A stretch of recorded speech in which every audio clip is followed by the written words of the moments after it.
তাহলে আজ এই ভিডিওতে আলোচনা করা হবে অবজেক্টকে নিয়ে। তো অবজেক্টকে আমরা বাংলাতে কি বলি? কর্ম বলি। তাহলে অবজেক্ট কার হয়? সবার আগে জেনে নিই অবজেক্ট কার হয়। আর অবজেক্ট কোনো ভার্বের হয়, প্রিপোজিশনের হয়। এবারে অবজেক্ট কাকে বলে? অবজেক্ট বা কর্ম কাকে বলবো আমরা? কোনো ক্রিয়ার কাজ যার উপরে বর্তাবে তাকে আমরা অবজেক্ট বা কর্ম বলবো। অর্থাৎ যদি একটা বাক্য লেখা যায়, হি গেভ মি a pen,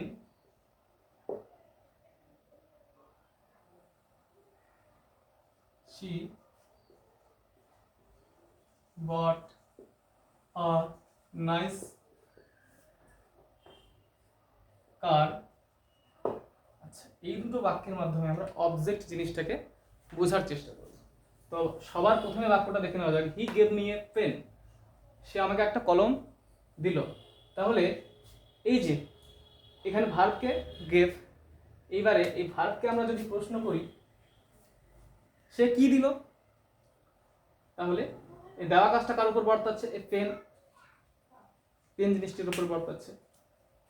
তাহলে গিভ ভার্বের অবজেক্ট হয়ে যাচ্ছে, গিভ ভার্বের অবজেক্ট হয়ে যাচ্ছে এখানে পেন। এইবারে আমরা তাহলে পেনটা হয়ে গেল একটা অবজেক্ট। সে কাকে কলমটি দিচ্ছে? আমাকে। তাহলে আমাকে, এটাও হচ্ছে একটা অবজেক্ট, এটি একটা অবজেক্ট। তাহলে আমরা গিভ ভার্বে দুটি অবজেক্ট পেলাম এখানে।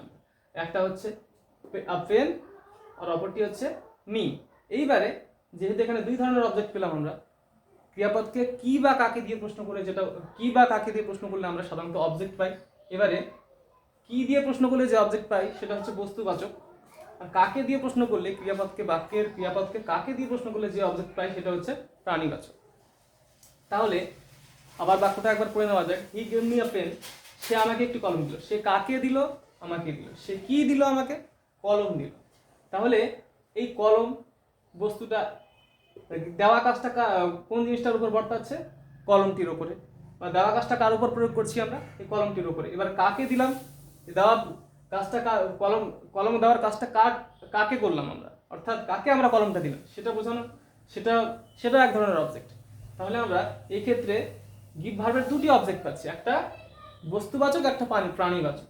আচ্ছা, যেই অবজেক্টটা বস্তুবাচক সেটাকে আমরা বলবো ডাইরেক্ট বা ডিরেক্ট অবজেক্ট, ডাইরেক্ট অবজেক্ট বা মুখ্য কর্ম। আর যেটা প্রাণীবাচক পেলাম সেটা হচ্ছে ইনডাইরেক্ট অবজেক্ট বা ইনডিরেক্ট অবজেক্ট, যেটাকে আমরা বলবো বাংলাতে বলবো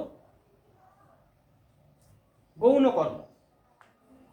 ঠিক আছে, তাহলে ক্রিয়াপদকে আমরা কি বা কাকে দিয়ে প্রশ্ন করলে বাক্যে কোনটা অবজেক্ট রয়েছে সেটা আমরা খুঁজে পাবো। এবার পরের বাক্যটা দেখে নেওয়া যাক, হি বট এ নাইস কার। সে একটা সুন্দর গাড়ি কিনেছিল বা কিনেছে। এবারে হি বট এ নাইস কার, সে একটা সুন্দর গাড়ি কিনেছিল বা কিনলো। এখানে বট বাই থেকে হয়ে গেছে বট, পাস্ট টেন্স। এবারে সে কি কিনলো?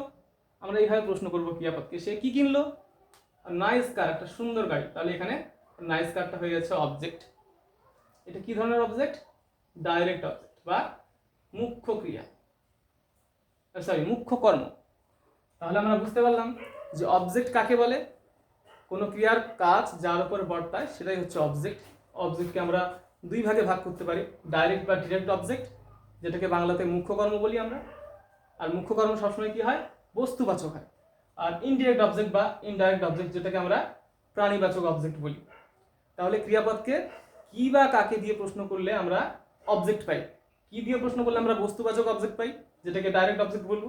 আর কাকে দিয়ে প্রশ্ন করলে, ক্রিয়াপদকে কাকে দিয়ে প্রশ্ন করলে আমরা ইনডিরেক্ট অবজেক্ট বা ব্যক্তিবাচক কর্মটা পাবো। আশা করি বোঝা গেছে।